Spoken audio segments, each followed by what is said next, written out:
the work she has displayed here, but also about her career in a way, and things she has seen, things she has worked on, and all these kind of things.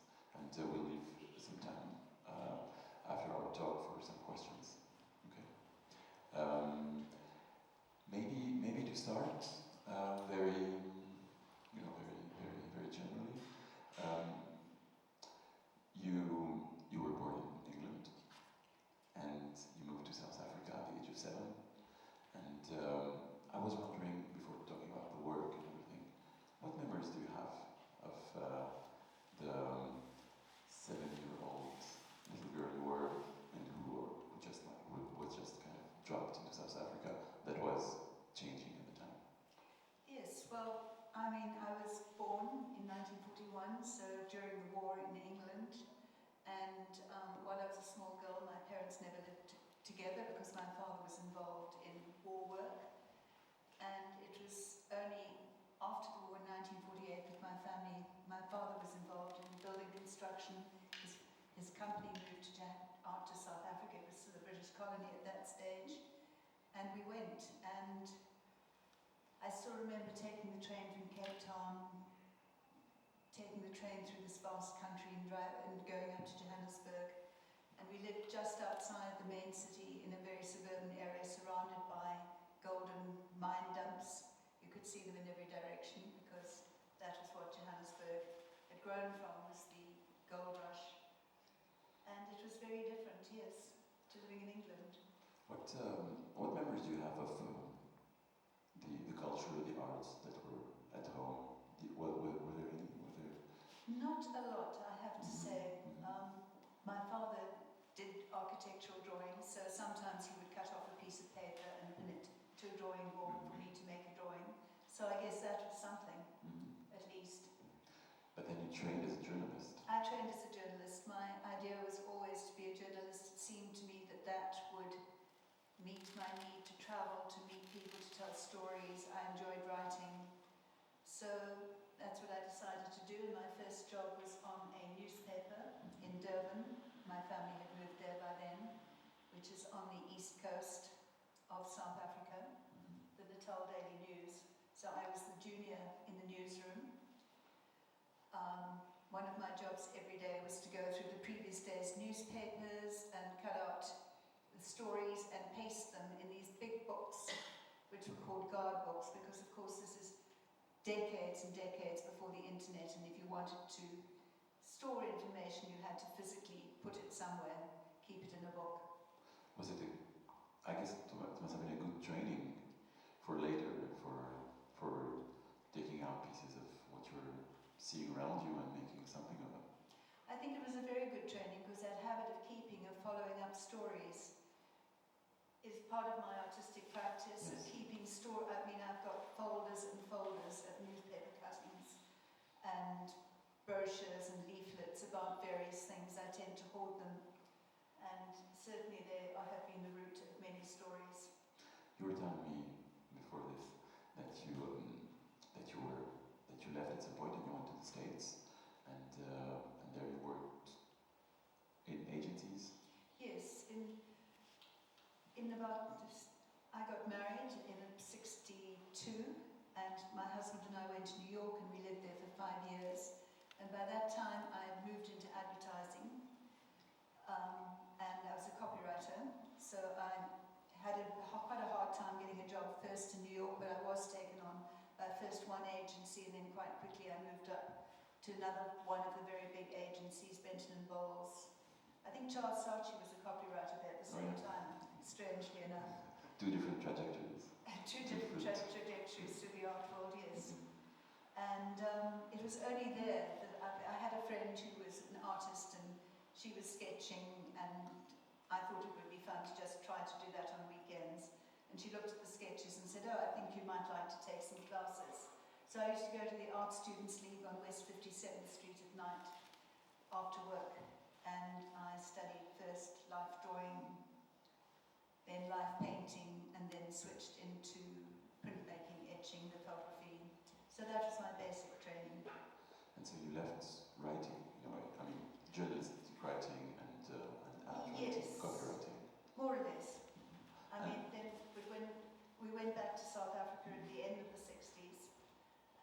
started writing, I just was still writing. I mean, that was what I considered myself. I'm still a writer, so I was writing a satirical column, satirical political column for the Sunday Tribune, which was a Sunday newspaper, and I was doing other freelance stories. But I was taking art classes at the same time, so it was this kind of parallel existence. What were you writing about, actually, in this political column? Well, I would write, satirical stories about the government, actually. I imagined one in which the Prime Minister woke up one morning to find that he was a black domestic worker and his passport wasn't in order. And the journey that he had to make, I called him Forsterina, how he had to go through all the different offices trying to get his passport regulated. We were discussing your work before, and I was suggesting that your work is very much based on reporting. Yes, it is. I'm always interested in the stories behind things. What is the subtext of books? Why was it necessary to publish this particular publication? You know, what is it that we're not being told? What's the other side of this story? And we were looking at this book, which is a catalogue of the current exhibition. Yes, this is a catalogue which has just been published by Figaro literally about a week ago. And I've just had a very large retrospective exhibition in the National Gallery in Cape Town, and called There's Something I Must Tell You, which is the title of one of the works, but it's also the title of the exhibition. And this book is available if anyone wants to look at it afterwards. And there is a picture of you in your first exhibition. Yes. And I was wondering what memories you have of that first exhibition. Well, there wasn't the first exhibition, but it was an important exhibition in 1981 called The Last Supper. And it was a work about an area in Cape Town, a very beautiful area, but it was a mixed race area, and the government announced that from now on it was going to be for whites only, and they started demolishing all these houses. And the families who lived in them over a period of a few years were moved out far from the city, and it was a disgrace, really. And I was very friendly with one of the families, the Abrahams, and in fact Naz Abraham was a member of this organisation that I was also involved in, and I spent a lot of time in her house. And this first work which I made, which was called The Last Supper, I gathered large pieces of door frames, baths, children's things that had been left behind on the demolition sites. I put them into the middle of a gallery, and I borrowed six dining room chairs from Naz Abraham, put the chairs around. They were draped in white to represent the people who'd been made to leave, and there were voices. People talked about life in District 6, what it had been like. The wedding singer sang a song, but you also heard the bulldozers literally smashing the houses down, the calls from the mosque, so that it gave a picture of life. District 6 is an important place for you. It is an important place for me, so I've continued to make work around District 6 over the years, and for this last exhibition, Naz Abraham died quite a few years ago, but her daughter, I phoned her and said, what happened to those chairs that we used for the first exhibition last summer? She said, oh, do you want them? We've still got them there in storage. So the chairs came out again, and Idrissa, Drizzy and I phoned some people who used to live in that area. We took the chairs, we went back to District 6. We had gatherings, we called archaeologists, we brought them in, we tracked where people's homes had been. I have to say that most of them had not been back to that area since they left in 1981. It had been such a bitter experience that they had not wanted to go back. So it was quite emotional, really, going back and seeing, oh, this was where our house is. Was this a brick that was actually in my house? History is a big part of your work. Yes, history is a big part of my work. Could you tell us a bit about the history behind the piece that we can see here at OFFSCREEN? Yes, this piece started, well, it sort of began in the late 80s. When I was in Bloemfontein. Bloemfontein is a city in the centre of South Africa. It's the centre of Afrikanerdom, if you like. And it was a centre of Afrikaans resistance against the British colony, and against the British colonial powers. And they have a monument there and a museum to the Anglo-Boer War. And the Anglo-Boer War the Second Anglo-Boer War was from 1899 to 1902.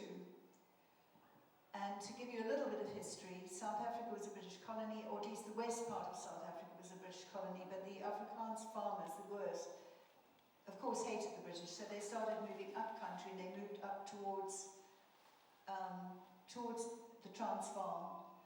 And then in the late 1980s, gold was discovered. And once gold was discovered, a gold rush started.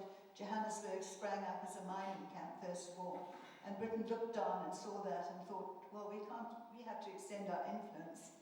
And so Queen Victoria sent the troops over, and that was the beginning of the Anglo-Boer War. All these British soldiers landed, and they started fighting with the farmers. And the farmers, who weren't trained in any way, had to leave their farms and take their guns that they'd been using just for hunting and that kind of thing, and form groups against this onslaught of the British soldiers. And so that was the Anglo-Boer War. It went on for 3 years. Finally, the British subdued the Afrikaners. But in the process, they instituted the scorched earth policy. They burned down the farms, they burned the orchards, they took the women and the children, they put them on trains, and they put them into concentration camps, which were tents. They were just these tented camps. There were 40 of these camps across the country, and there were terrible conditions. 23,670 women and children died of illness and malnutrition in those camps. And finally, the Boers gave in, and a treaty was signed, and the British now had control over the entire country. So that's the colonial history. And when I was at the Boer War Museum, I saw that they had this obelisk which memorialized the women and children who died in that struggle. And also, This one? yeah, in the gift shop, I bought this book, which says my Anglo-Boer War colouring in book. And it's a colouring, oh yes, it's here. So we can move on from this. Just next slide. And it told the story it was a colouring book, but it provided the images for the children. It describes living on the farmer's happy, there they are with his family, then the farmer has to leave to fight in the war, and the British soldiers arrive with their guns, and the Boers are there, and the farms are burned down, the orchards are burned down, and the women and children are put on trains and sent to the camps, and one of the camps, just rows of tents, and because it's a colouring book, they show what the children are doing. The boys are playing a game with little stones, and the girls are using little cloths to make things, but there are these deaths, and the family loses their baby brother. And from that book, I made a piece called Colouring In, which tells that story. I used all the pages of the book, and I superimposed over it contemporary photographs from the war years. And I also put in between it these other images which are on black glass with photographs and text, because the same things that had happened to the Boers, they then practiced those same policies against black South Africans, chasing them out of the cities, burning their homes, separating the families. And so I've got these pictures from that time, press pictures, and the texts are actually in Xhosa, and they're all religious texts. This is one of the close-ups of one of those things, so that you see the scene of the grave and one of the contemporary photographs of this malnourished child in the background. It is very much work also about what is being a child during the war. Exactly. I mean, the idea of, that's what interested me, is how do you explain war to a child? How do you make it? So that's why the book shows that the children do still have a life during the war. The little boys are making a game with stones, or the little girls are using rags to make little dolls. But it's about that, and I mean, of course, this question still is with us all the time. And even the book by itself, which is a children's book. Yes, it's a children's book. It's meant for children. It's not meant for people like me to come in and say, why are you making this book? No. It's it's meant to be coloured in. So colouring in, and anyway, then in 19, I'm looking at this date, this is an invitation card from 1901 to 2, which was sent out in Plymouth in England, because in 2022 I was invited by the Box Museum in Plymouth to visit the museum. They were offering me a solo show, and they also asked me to go through their collection and find an object which related to my own practice and then build a commission around that. And in going through their collection, I found this old invitation card of an obelisk. And when I tracked this obelisk down, I found that it was an obelisk which had been made to honour the soldiers in that area who had been killed in the Anglo-Boer War. And it reminded me, of course, immediately of the obelisk that I'd seen in South Africa. There's the actual obelisk in Plymouth. And it says, "Towards another world." Which is the title? Which is the title of the work. Title of the work. And we see two angels carrying a dead British soldier up to heaven. And there's always this idea that the war is for a great good, towards another world. He's given his life in order to achieve something greater. And it's this kind of fascination with the glorification of war and the justification of war. It's not, we came here to get your gold. It's, no, we were fighting for something more important, a greater good. And it's very ironic. It's very ironic. Giving the title to that piece. Exactly. Could you tell us a bit about the embroideries? You have worked on those images, the images from the book. Yes. With the embroideries. Well, the embroideries. So then this idea of the two obelisks, which are giving the alternate side of the same wall. I imagined what it would be to try and combine those two and make a single one. But I wanted to make, these are very grounded, they're solid, nothing's going to ever knock them down. I wanted to make a monument which was more fragile, which could travel, which was just a skeleton of an obelisk. It's not in marble, it's just a framework onto which images can be attached. So that is the idea behind the obelisk. And the embroideries, which relate back to the colouring book and the little girls who are making things with fabric, I wanted to make them fragile. And so I took images from the book and I embroidered those. And I also took images from other sources, media from the time. I think is the next one. Well, this is the work as it appeared first time in Plymouth, in the Box Museum. It has a chapel which is part of the museum, St. Luke's Chapel. And I had branches, but I didn't have the lights. And there's the title, "Towards Another World." This is it at Zico in the South African National Gallery. By this time I've added the lights at the bottom, which I didn't have time to do the first time.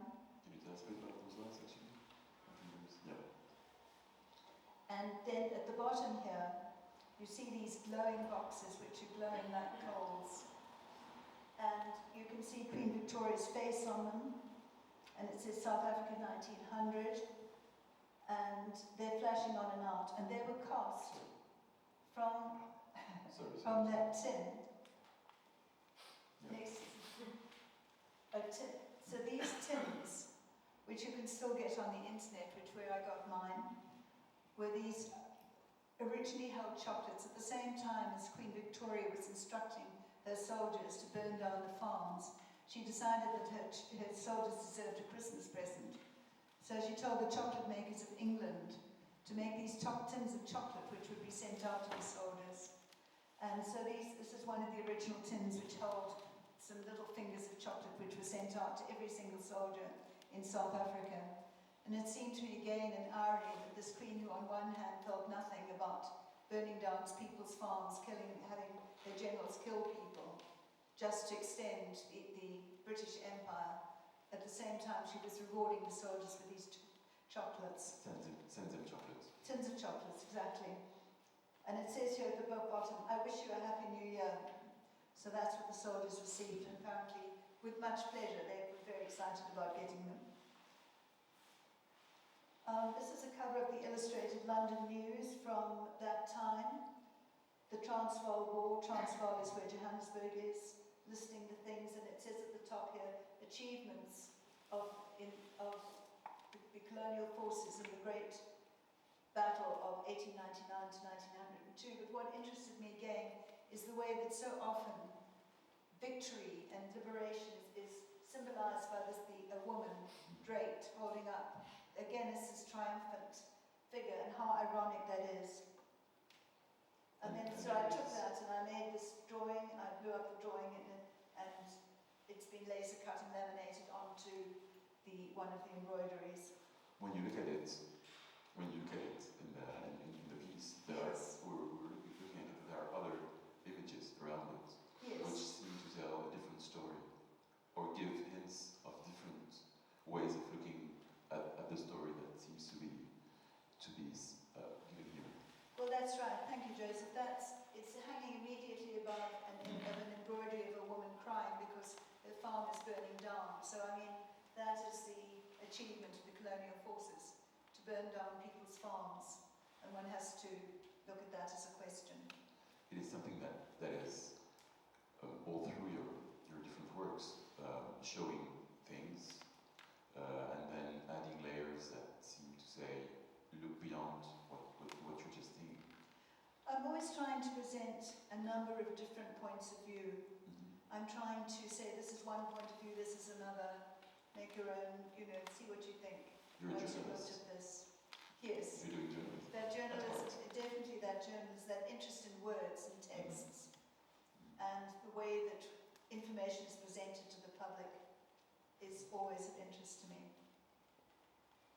So this is... Yeah, there it is on the thing, you can see there's the angels carrying the British soldier. So this is just and this woman here, with her hand on the shoulder of the woman with the dying child on her lap, is Emily Hobhouse.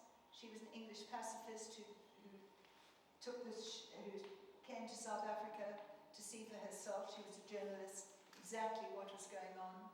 She'd heard these horror stories of the camps, and she found that there wasn't just one camp, as had been said in England. There were actually 40 of these tented camps, and that the conditions were horrific, and people were dying daily.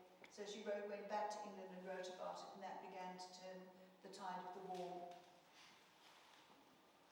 And here it is here, as you will see it in the chapelle.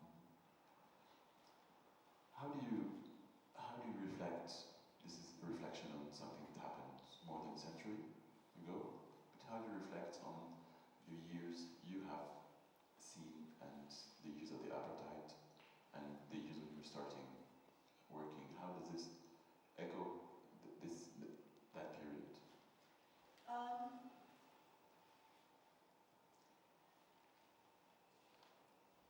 Well, I think how again, it's always a question of one side having more power than the other. It's always this balance of power, and when one side has too much power, so it's an illustration of that in a sense. In this case, it was the British who had the greater gun power, the most sophistication. But I mean, since then, it's been this thing with the nationalist government of the Afrikaners having the most power, trying to suppress, control, and what we, as people who were fighting against apartheid, what we could do. And I have to say that none of us really knew what would happen in South Africa, and it was when Mandela was finally released. Even when he was released, we didn't know, because he might have been assassinated quite quickly. He might not have had the power and the political sense to push it all forward. The fact that we achieved liberation was a miracle to us. Was there any feeling of desperation at some point before liberation? Oh, absolutely. There was. How did you struggle with that? Well, you struggled by just doing whatever you could in terms of conscientizing, protest work, keeping the level, important people who came to the country from other journalists from other countries, taking them around, showing them what was really going on, all those kinds of activities. Was there, I guess there was, mentioning it, but there was a strong sense of community at the time. A very strong sense. And a sense of women community also, yes. Absolutely, Joseph, that's right. There was a strong sense of community. The lawyers and the churches and the human rights organizations We all worked together, basically, and there were kind of meetings in which we would plan different strategies. The lawyers, of course, would be helping with taking the legal routes, and we would be protesting and organising meetings and marches, and yeah, it was a lot of work. Well, and actually, what were the most, not casual, but the more direct ways of showing the actual artwork? Because there were lots of graffitis, lots of things that Yes, were on the there were. streets, so could you tell us a bit about that?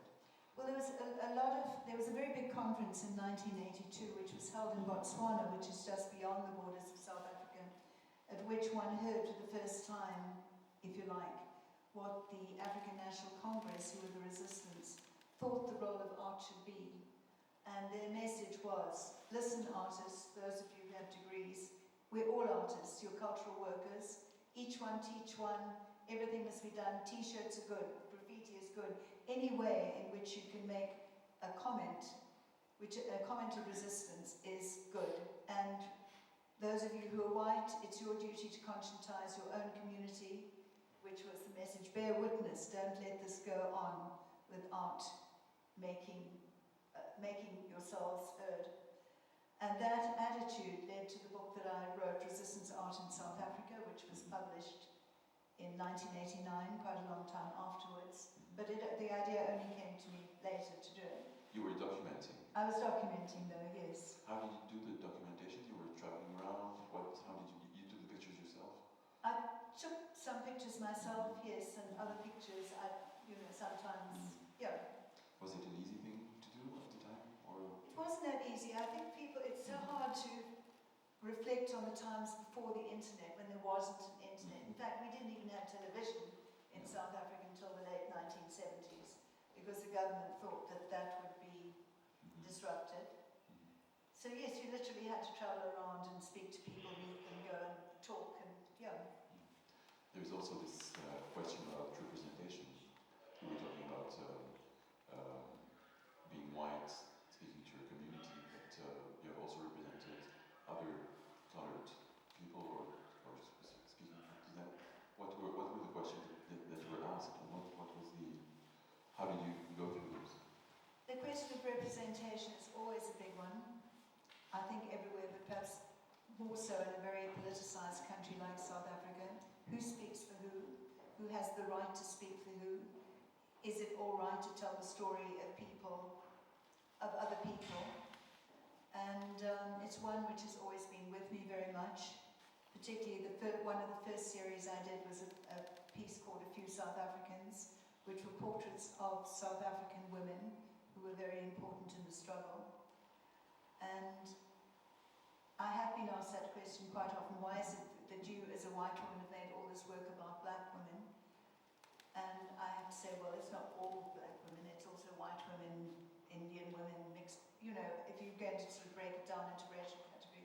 Nonetheless, I have always worked. I think it's important to tell those stories. It doesn't stop anybody else telling their stories, or the people themselves writing for themselves. And I think the important thing is always to work with respect. Most of the women who I portrayed, I'd actually worked with in the organisation, so I knew them. It wasn't just going and finding people and asking them. So, and I think it's important really, basically, to have that work out there, to have those collections of portraits. Would you say your work, seen maybe retrospectively, is about the territory, about the way a land, a country has evolved and changed, and how you got to see it? It is about territory. Land has always been a huge issue in South Africa because for a long time whites held all the best parts, and the black people were restricted to the not best parts, the worst parts. So yes, land is a big thing. Even this piece, when you look at it, it's a way struggle for land. It's underneath in there, just like being shown in a sort of spectral way, like what do we see, what appears, what are the ghosts that are around the work? Yes, what are the ghosts? It's transparent, so you see one thing through another, different points of view. They can almost fall off, they're held on quite lightly. Ideas change, It's also, I'm there's trying also, to say that things aren't that fixed. yeah, there's also a very childish thing, because it, I mean, it comes from this from his children's book. There's also this kind of not naive, but like very direct, very clear way in the drawings. Is it? Do you think it participates in the way you see the work and say, oh, there must be something else behind it? Yes, I find it interesting to take something that was written for a child and interpret that as an adult. Is it something that you could still do with other children's things? I mean, we're talking about children through wars. Is it a subject that you would like to push forward? Well, in a sense, I had a fellowship at Yale 18 months ago, and I went through their files to see if what they had in the way of children's books and children's colouring books. And I did find one about which attempted to explain slavery to a child, but it was written at the end of the 19th century. 1890, yeah. So it was in very kind of biblical terms. It didn't really get down to it properly. But I'm still interested in children's colouring books and what point of view adults are trying to present for children too. And how do you explain more to a child? How do I explain? And how do you explain more? How do you exactly? How do you explain more? How do you tell the war to a child? I mean, you can think of films too, like Everything is Beautiful, where a father pretends to his little boy that what the terrible experience they're going through is part of a game. I mean, how do you do that? How do you make it acceptable so that the child isn't scarred permanently by it? Yeah, no, it's something that there's certain things that I'm always looking for or interested in, and looking around to see if there's something. Okay. Maybe there are some questions.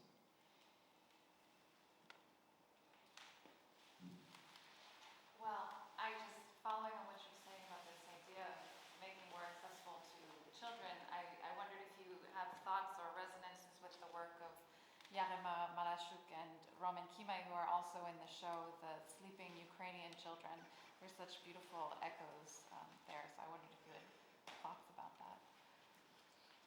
Elaine, to be honest, I haven't really had a chance to see that work yet. I'm going to go and look at it right away. Please do, yes.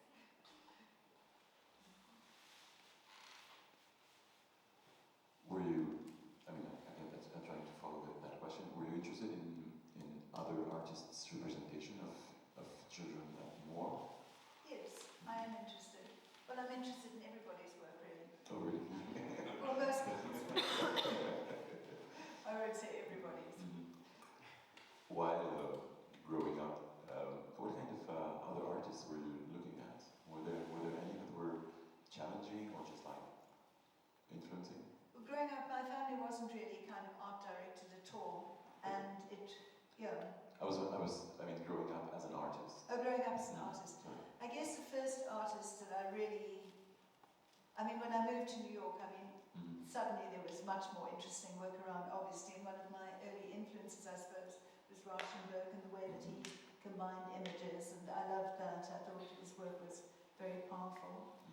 And luckily for me, my agency, Benton & Bowles, was on 6666 Fifth Avenue, and it was immediately opposite West 53rd, where MoMA is. So I could just go to the museums during lunchtime, which was great, because they always had a lot of work up, and it began to build, yeah. So you were taking much art at the time? Yes, that was really when I first started to get interested in art as such. I cannot see it in Madman series. And what do you still look at today? Other artists around you? What's I look at that, but I'm always interested in carrying on stories. For instance, I've done a series on, first of all, about the Truth and Reconciliation Commission, quite a lot of work around that. And then 10 years after that, I began to wonder what the effects of the Truth and Reconciliation Commission had been on the children of the families that had gone through it. So I started a series called No More Fairy Tales, in which, for instance, a young man whose father was killed by the apartheid police when he was 2 is in conversation with a young woman whose father was also killed in the same way. And they've never met before, but they have this discussion about what it was like to grow up without a father and what it meant to them. And she has forgiven the killer. She visited him in jail, she told him she forgave him, she'd moved on. She actually asked him if he'd forgiven himself. She hugged him. And the young man, Sia cannot believe what he's hearing from her.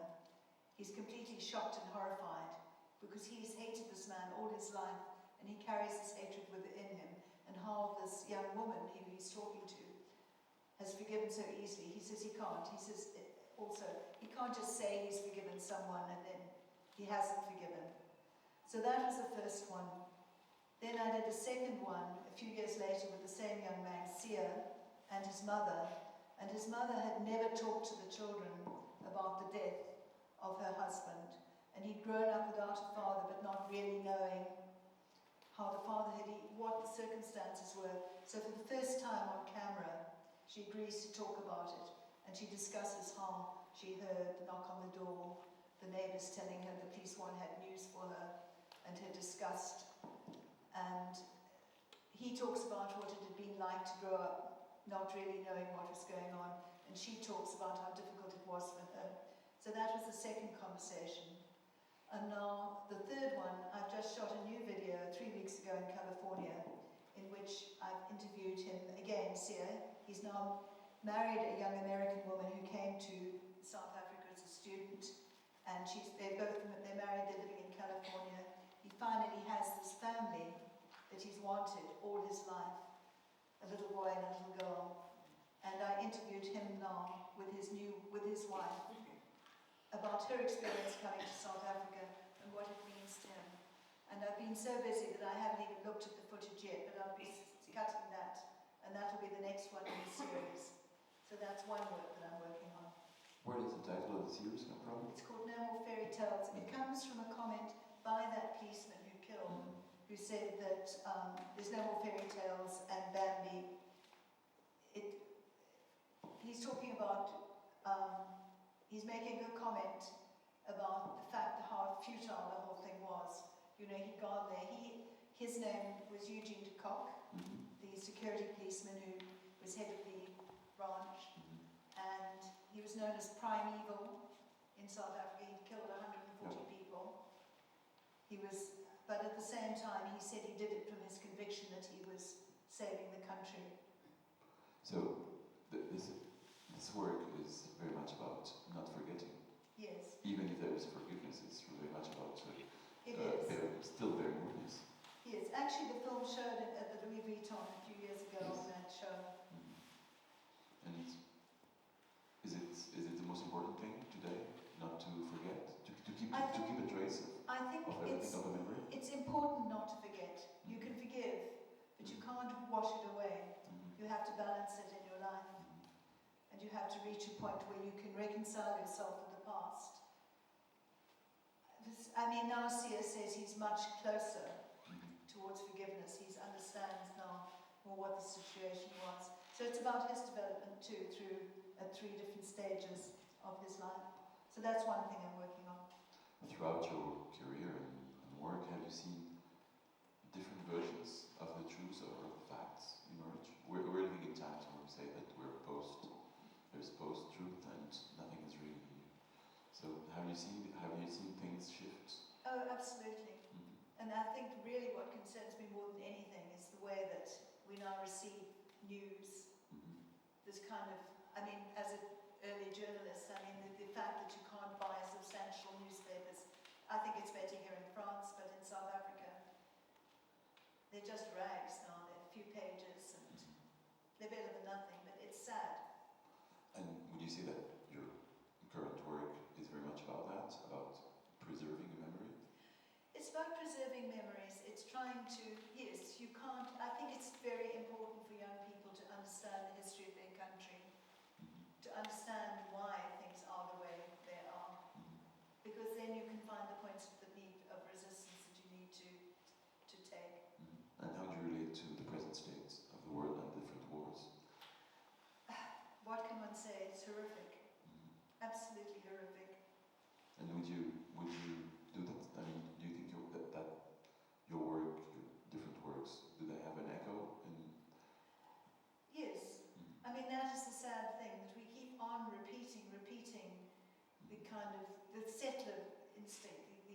what is going on in the West Bank.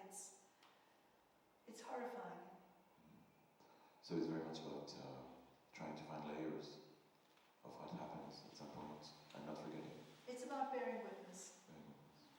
In a way, I think that artists have a very different way of working. I mean, you as a journalist, you are supposed to be presenting the facts, but artists have the opportunity to kind of mix it up a bit and put different points of view and, yeah. Do you mix it up? I think so. They're sort of mediating it through art. Okay. Thank you. Thank you very much. Questions?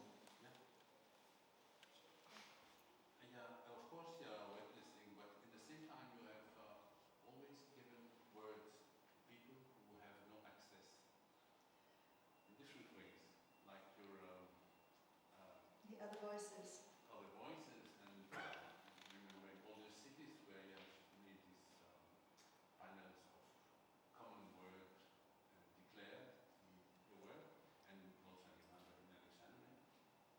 Yes, thank you, Nabil. Nabil and I have worked together in the past, and it's true. I'm trying to also give voice or let people be heard who haven't had other opportunities. And one of the projects that I do is to go to different cities and to get a group of people and ask them what the nature of their city is. If you can express it in a statement, what is the culture of the city? And then we workshop and people make suggestions, and finally a statement is arrived at. And then we make the statement, the group votes on it. It's not my voice, it's the group coming to a decision about what it is. And we make it in just letters and paint it, and then the group meets again and we hold the letters up. And Is it about empowerment or about knowledge? it's about whatever the group wants. So it's very open. It's very open. It's asking people to think about what it means to live wherever they are. Yeah, I'm interested generally in your practice, and I think you studied at Michaelis. You studied printmaking. Yes, I did. One of the elements that I appreciate in your work is, in a way, how there is no preciousness for medium, and what matters maybe the most is the dissemination. Maybe it's not a surprise that you were a journalist. There's something about your relationship to the printed matter that I find really important, and how you think through images recirculating, rehashing them, representing them. I may be wrong, but I think in some of the overlain images in the color book you've used in past works, I think, if I'm not wrong. And so I'm quite interested in how you think about circulation of images today, rather than maybe the art world as a market, and how important it feels to circulate images widely. Thank you. That is a very important part of my work, is the dissemination of images and getting it out into the world rather than just in the gallery. And that was very important with that first series that I was talking about earlier, A Few South Africans, which are quite large, photo-etched and screen-printed portraits of women. Because there's no point in just having images in the closed circuit of the art world. And so those were printed as postcards, and they were disseminated very widely. And they're still in circulation, in fact. And so all these little postcard images, and we sold them on street fairs, in sort of alternative places, bookshops which would take them, because not all bookshops wanted to stock them, they were considered subversive. And that was a very important, I mean, that was they're in the Mandela Museum in Soweto in a framed thing. They're all over the place. So that is important. It's always been, and that's because working as an activist, how important it is to get images out there. And yes, you're completely right. That's always in my mind about how one can move past. And in another series that I did about AIDS and people who were suffering from AIDS at a time in South Africa where you couldn't get the drug, so if you contracted HIV, that was it. And it was a subject of shame a lot. So I was asked to make a work for an AIDS conference, but I didn't want to do something which was simply going to be at the AIDS conference where everyone was already, that talk about preaching to the choir, as they say in English. So I asked people if we could talk about their experience, what they had learned from being HIV positive. And then again, we worked through statements and people decided on a statement that they would like to share with the community. And then that text, that writing, was put up on a public wall somewhere with their name written underneath so that it became a quote, not just a piece of anonymous graffiti. It was a statement that people would talk about. And then in the gallery, the work was a photograph of that wall with a statement and a portrait of a person. It's very much about using the techniques of media, advertising, Yes, absolutely. in sort of a guerrilla way, like taking all those means of showing things and giving things to people, like distributing a magazine, for instance, but using them in this political way. Well, exactly. I think that actually advertising is quite a good training because you have to think very carefully about which precise words you're going to use and who is going to be receiving those words. And I think that that's something that, yeah. And is the video work a way of being even more up to the times and disseminating this? Well, video works allow you the opportunity to hear exactly what people are saying. I'm not interpreting at all, they are saying exactly what it is. And the title of this exhibition is something I must tell you, is the title of a work which is a 6-screen dialogue between grandmothers, the veteran activists of the Mandela generation, and their granddaughters.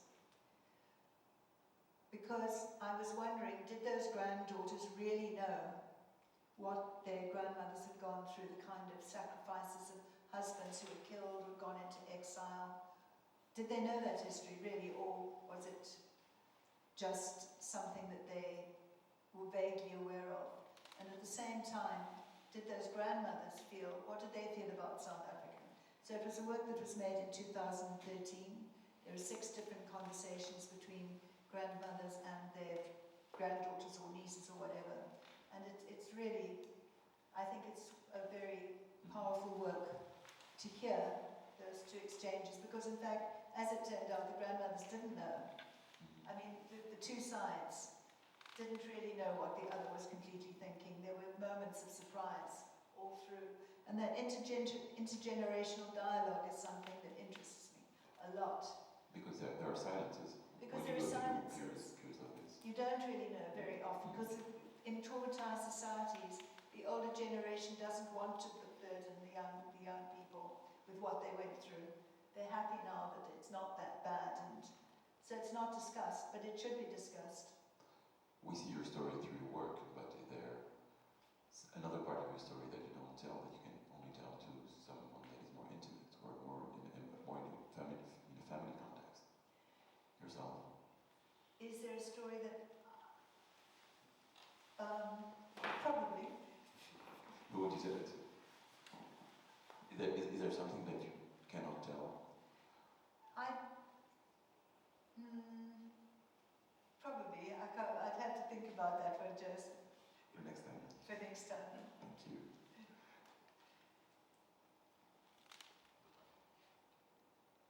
Des questions? No?